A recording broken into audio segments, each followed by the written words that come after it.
नमस्कार दोस्तों, मैं हूं अमित और स्वागत है आपका स्टडी अखाड़ा में। दोस्तों, आज की इस वीडियो में पढ़ने वाले हैं स्टैटिक जीके के महत्वपूर्ण प्रश्नों को। साथ ही साथ हम करेंगे इस वीडियो के अंत में रिवीजन। तो दोस्तों, वीडियो शुरू करने से पहले आपसे एक रिक्वेस्ट है कि अगर इस चैनल पर आप नए हैं तो इस चैनल को सब्सक्राइब कर लीजिएगा और नोटिफिकेशन बेल को प्रेस कर दीजिएगा। तो चलिए शुरू करते हैं। पहला प्रश्न है, चाणक्य किसका प्रधानमंत्री था? ऑप्शन है चंद्रगुप्त मौर्य, बिंबिसार, चंद्रगुप्त द्वितीय, अशोक। तो दोस्तों, इसका जो राइट ऑप्शन है वो है चंद्रगुप्त मौर्य। ठीक है, चलिए बढ़ते हैं अगले प्रश्न की तरफ। प्रश्न है, बंगाल का प्राचीन नाम था। ऑप्शन है कामरूप, गौड़, वस्ता, वल्लभी। तो इसका जो करेक्ट आंसर है दोस्तों वो है गौड़। ठीक है, बंगाल का जो प्राचीन नाम था वो क्या था? गौड़ था। ठीक है, चलिए बढ़ते हैं अगले प्रश्न की तरफ। कार्ल मार्क्स थे। ऑप्शन है जर्मन चिंतक, फ्रांसीसी लेखक, अमेरिकी वैज्ञानिक, रूसी चिंतक। तो इसका जो राइट ऑप्शन है वो है जर्मन चिंतक थे। ठीक है, चलिए चलते हैं अगले प्रश्न पे।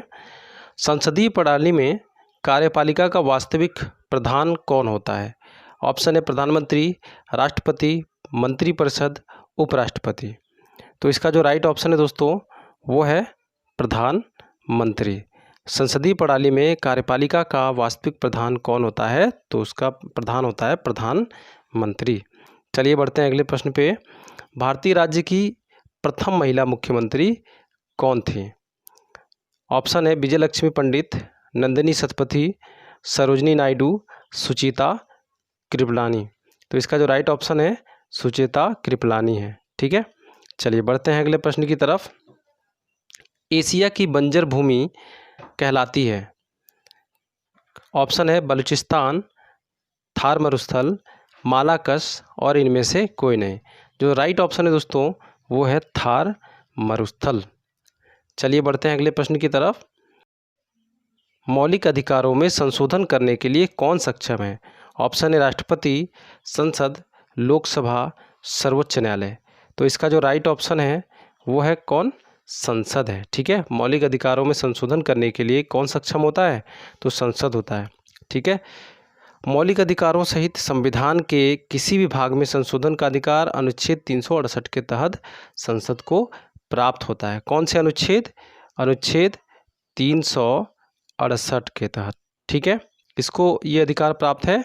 तो संसद को प्राप्त है। ठीक है ना। चलिए बढ़ते हैं अगले प्रश्न की तरफ। भारतीय स्वतंत्रता संग्राम के सैनिक विद्रोह के समय भारत का गवर्नर जनरल था। ऑप्शन है Lord Bentinck, Lord Canning, Lord Hardinge, Lord Ellenborough. तो इसका जो करेक्ट आंसर है वो है लॉर्ड कैनिंग। कौन था? लॉर्ड कैनिंग था। चलिए बढ़ते हैं अगले प्रश्न की तरफ। सती प्रथा का बहिष्कार किया गया था 1827 में, 1829 में, 1831 में, 1825 में। तो जो इसका राइट ऑप्शन है दोस्तों वो कब किया गया था? 1829 ईस्वी में। ठीक है, और इसको बहिष्कार कराने में जो मुख्य योगदान रहा वो था किसका? राजा राम मोहन राय का। और राजा राम मोहन राय कौन थे?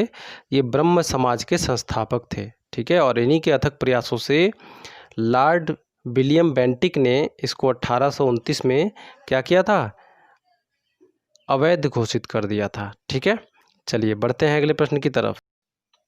भारतीय अर्थव्यवस्था में प्राथमिक क्षेत्र है निर्माण, कृषि एवं खनन, सूती वस्त्र, सेवा। इनमें से कौन सा सही है? तो इसका जो राइट ऑप्शन है दोस्तों कौन सा सही है इसमें? कृषि एवं खनन।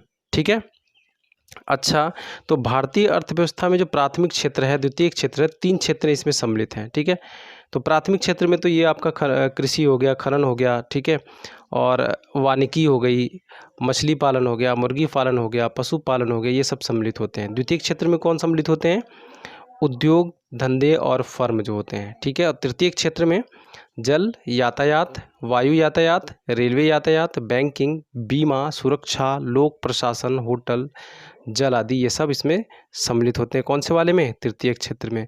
और तृतीयक क्षेत्र का ही भारतीय अर्थव्यवस्था में मुख्य योगदान है। ठीक है, चलिए बढ़ते हैं अगले प्रश्न की तरफ। अर्थशास्त्र में बहुत गहरी, लंबी व दर्दनाक मंदी को क्या कहा जाता है? ऑप्शन है अवसाद, स्फीति, अपस्फीति, मूल्यह्रास। ठीक है, तो इसका जो राइट ऑप्शन है दोस्तों वो क्या है? अवसाद, जिसको इंग्लिश में कहते हैं डिप्रेशन। ठीक है, चलिए बढ़ते हैं अगले प्रश्न में। अतिरिक्त राजस्व प्राप्त करने के लिए अस्थायी कर कहलाता है, क्या कहलाता है? ऑप्शन दिए हुए हमारे पास, फीस, दर, अधिभार, उपकर। तो इसका जो राइट ऑप्शन है दोस्तों वो क्या होता है? अधिभार होता है। ठीक है, चलिए बढ़ते हैं अगले प्रश्न की तरफ। किस खिलाड़ी की आत्मकथा प्लेइंग इट माय वे शीर्षक से प्रकाशित हुई? ऑप्शन है लिएंडर पेस, सचिन तेंदुलकर, रॉयन हैरिस, सानिया मिर्जा। तो इसका जो राइट ऑप्शन है ये किसकी आत्मकथा थी? सचिन तेंदुलकर की आत्मकथा थी। ठीक है, किसकी थी? सचिन तेंदुलकर जी की। ठीक है, चलिए बढ़ते हैं अगले प्रश्न की तरफ। एग मार्क क्या है? तो ऑप्शन है व्यवस्थित जई मार्केट, किसानों की कोऑपरेटिव, अंडों की पैदावार की कोऑपरेटिव, या इस्तेमाल करने वाली चीज़ें जैसे अंडा, घी वगैरह की क्वालिटी गारंटी मोहर होती है। तो इसका जो राइट ऑप्शन है दोस्तों, एग मार्क का जो मेन जो उद्देश्य है वो क्या है? जितनी भी इस्तेमाल करने वाली चीज़ें हैं जैसे अंडा है, घी है, खाने पीने वाली चीज़ें, इस पे एग मार्क की क्वालिटी गारंटी मोहर लगी होती है। ठीक है, तो ये चौथा वाला जो ऑप्शन है ये सही है। ठीक है, चलिए अब बढ़ते हैं हम रिवीजन की तरफ। चाणक्य किसका प्रधानमंत्री था? तो किसका था? चंद्रगुप्त मौर्य का था। किसका था? चंद्रगुप्त मौर्य का था। ठीक, बंगाल का प्राचीन नाम क्या था? तो बंगाल का प्राचीन नाम क्या था? मैंने आपको बताया था गौड़ था। क्या था? गौड़। चलिए बढ़ते हैं अगले उस पॉइंट की तरफ। मौलिक अधिकारों में संशोधन करने के लिए कौन सक्षम होता है? तो मौलिक अधिकारों में संशोधन करने के लिए कौन सक्षम होता है? संसद होती है। कौन होता है? संसद। ठीक, चलिए बढ़ते हैं अगले प्रश्न की तरफ। कार्ल मार्क्स कौन था? तो कार्ल मार्क्स कौन थे? एक जर्मन चिंतक थे। ठीक है, संसदीय प्रणाली में कार्यपालिका का वास्तविक प्रधान कौन होता है? तो संसदीय प्रणाली में जो कार्यपालिका का वास्तविक प्रधान होता है वो कौन होता है? प्रधानमंत्री होता है। ठीक है, और जो संवैधानिक प्रधान होता है वो कौन होता है? राष्ट्रपति होता है। ठीक है, चलिए बढ़ते हैं अगले पॉइंट की तरफ। भारतीय राज्य की प्रथम महिला मुख्यमंत्री कौन थी? तो कौन थी? अभी मैंने बताया था आपको, सुचेता कृपलानी थी। ठीक है, चलिए बढ़ते हैं अगले पॉइंट की तरफ। एशिया की बंजर भूमि किसे कहा जाता है? तो एशिया की बंजर भूमि किसे कहा जाता है? थार मरुस्थल को। ठीक, थार मरुस्थल को एशिया की बंजर भूमि कहते हैं। ठीक है, बढ़ते हैं अगले पॉइंट की तरफ। भारतीय स्वतंत्रता संग्राम के सैनिक विद्रोह के समय भारत का गवर्नर जनरल कौन था? तो कौन था? लॉर्ड कैनिंग था। ठीक है, कौन था? Lord Canning. ठीक है, और भारतीय जलवायु को कौन प्रभावित करता है? तो भारतीय जलवायु को भू आकृति और विषुवत रेखा की जो समीक्षा होती है, ठीक है, यानी कि विषुवत रेखा और हिमालय, ये सारी जितने भी चीज़ें मैंने बताई आपको, ये सब भारतीय जलवायु को क्या करते हैं? प्रभावित करते हैं। ठीक है, चलिए सती प्रथा का बहिष्कार कब किया गया था? तो सती प्रथा का बहिष्कार कब किया गया था? ये किया गया था 1829 में। ठीक है, कब किया गया था? 1829 में। अगला है भारतीय अर्थव्यवस्था में प्राथमिक क्षेत्र में क्या सम्मिलित है? तो भारतीय अर्थव्यवस्था में प्राथमिक क्षेत्र में क्या क्या सम्मिलित है? मैंने आपको बताया था अभी। इसमें सम्मिलित होते हैं पशुपालन, मुर्गी पालन, ठीक है, कृषि, खनन, ये सब क्या है? प्राथमिक क्षेत्र में सम्मिलित होते हैं भारतीय अर्थव्यवस्था में। ठीक है ना, चलिए बढ़ते हैं नेक्स्ट पॉइंट पे। अर्थव्यवस्था में बहुत गहरी, लंबी व दर्दनाक मंदी को क्या कहा जाता है? तो उसको क्या कहा जाता है? अवसाद कहा जाता है। क्या कहा जाता है? अवसाद। ठीक है, यानी कि डिप्रेशन।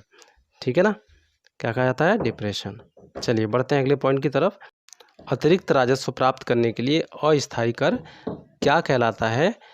तो ये क्या कहलाता है? अधिभार कहलाता है। क्या कहलाता है? अधिभार। ठीक है, चलिए नेक्स्ट पॉइंट है, किस खिलाड़ी की आत्मकथा प्लेइंग इट माय वे शीर्षक से प्रकाशित हुई थी? तो किसकी हुई थी? तो ये है सचिन तेंदुलकर की आत्मकथा। ठीक है।